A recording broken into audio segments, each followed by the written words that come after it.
Well, welcome to a rather dark and dreary Mull. It is at least dry. You can see just about see the autumn colours kicking in. A raven calling behind me somewhere. So hopefully you can just about see me in there. And today's message from Mull is about crash diets and why they tend not to work. So we've all probably seen the before and after photographs in many a weight loss, a commercial weight loss program advertisement. It's quite often somebody in a bikini or their underwear, and you have the standard before, whether they're heavily overweight, and after photograph where they've lost an incredible amount of weight in a relatively short period of time. And they're always quite sort of headline grabbing and a very easy way to grab the attention of those who are desperate to try and reduce their body weight a little bit. And the problem with these sorts of advertisements is often you see a little bit of small print below saying this is not typical of the weight loss that our clients enjoy. And that's the very issue, is that losing that amount of weight in a short period of time is anything but typical. And any of you who have tried to lose a bit of weight in the past will know it's not easy. It's a tough old gig. So it's really important that we realize that first of all, these photographs are probably quite unrealistic, and they tend to be people who have invested a huge amount of energy and emotion into what they're doing, probably well beyond what the majority of the population are capable of doing. So either they have drastically reduced their intake of calories, or they have drastically increased their activity rate, or in some cases both. And they basically they live, breathe, and eat eventually the sort of weight loss program. They're heavily bought into it, and that's a very, very hard thing to do long term. So in general, that huge amount of weight loss in a short period of time is quite unrealistic, and for many of us unachievable, and actually not that smart either. And the diet industry is aware of this, I'm afraid. So most big commercial weight loss programs will know the statistics. They will know that probably 1 out of 10, if you're lucky, uh, who decide to lose weight will actually maintain that within 5 years. The vast majority are right back to their original weight, or in many cases well beyond, and there's a reason for that.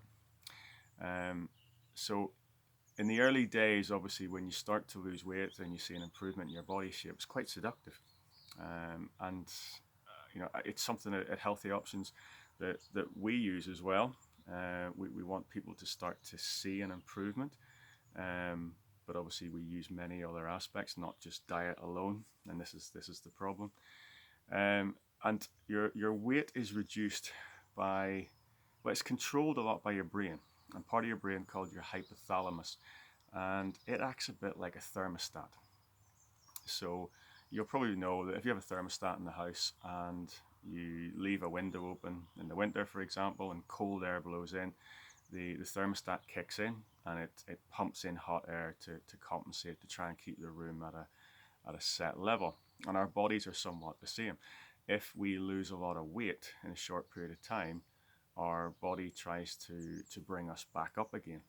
And this is something called our set point, or some people call it a defendable range. So for all of us, we tend to hover within a sort of weight of about 15 pounds, give or take, most of the time. And if the body starts to add weight, it will try to bring it down kind of half-heartedly, I'm afraid. But if you lose weight very, very quickly, the body will try to increase that relentlessly. And if those of you who have tried a weight loss program where you have dropped weight very quickly are probably aware of the fact that your body quite often is sending you signals to eat a lot. And the reason for this really lies in our evolution. So if you think about it, we come from hunter-gatherers, and as a hunter-gatherer, it's very unlikely that you're going to be 20 stone because life is hard and it's not easy to find food. And that's the way we've evolved. We can't get away from that. That's in our DNA. But if you're a hunter-gatherer, starvation is a real possibility. It's a realistic threat. So our bodies evolved to avoid starvation, to keep us alive.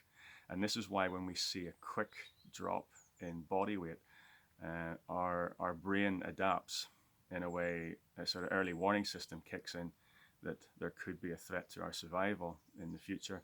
And it does a couple of things to try and avoid that. So it will try to make you eat more. So your desire to find food and eat high calorie food will increase. And also it will start to reduce your metabolism. And if you're restricting your weight, or sorry, if you're restricting your calorie intake significantly, you will probably find that because you're fatigued a lot and you're not moving as much, you could lose muscle tissue. And if we lose muscle tissue and your body is trying to drop metabolism at the same time, then you're going to end up with a body that might be lighter, but with reduced muscle tissue levels, lean tissue, and a significantly reduced metabolism. The problem with that then is that when you eventually break and go back to eating the way you were, you now have a body that can't cope with it. And this is why we see the yo-yo effect, because then suddenly you're eating like you were before, or perhaps worse in many cases, and we see this huge rebound in weight, and people often overshoot the point where they originally started from.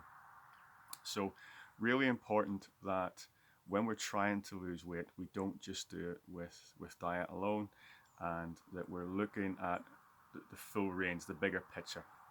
So we need people to have a sensible approach to nutrition, but avoid the sort of starvation method, the very, very fast and rapid weight loss programs that are often out there on the internet.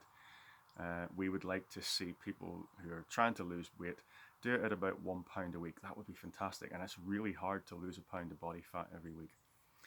But also be aware of your activity levels. Make sure that we're staying active as much as we can. Think about your sleep patterns. Try to get plenty of sleep. And also try to focus on other lifestyle habits. Things like making sure we're getting enough fruit and veg in. Make sure that we're trying to control our alcohol intake. And if you're a smoker, the biggest thing you can do is try to reduce or obviously give up smoking. And really, it's that bigger picture that will get you not just the success, but the sustained success over a long period of time. And hopefully get you moving towards that identity as somebody who's more aware of their body weight and the risks that can potentially involve in the future. So let's try and avoid the rapid weight loss programs if we can, and think more about a whole palette of different sort of health improvements that will hopefully get us to where we want to be without seeing that drastic rebound. Let's hope the sun appears through the clouds at some point. I hope you all have a good day, and I'll catch up with you next week. Take care, guys. Bye-bye.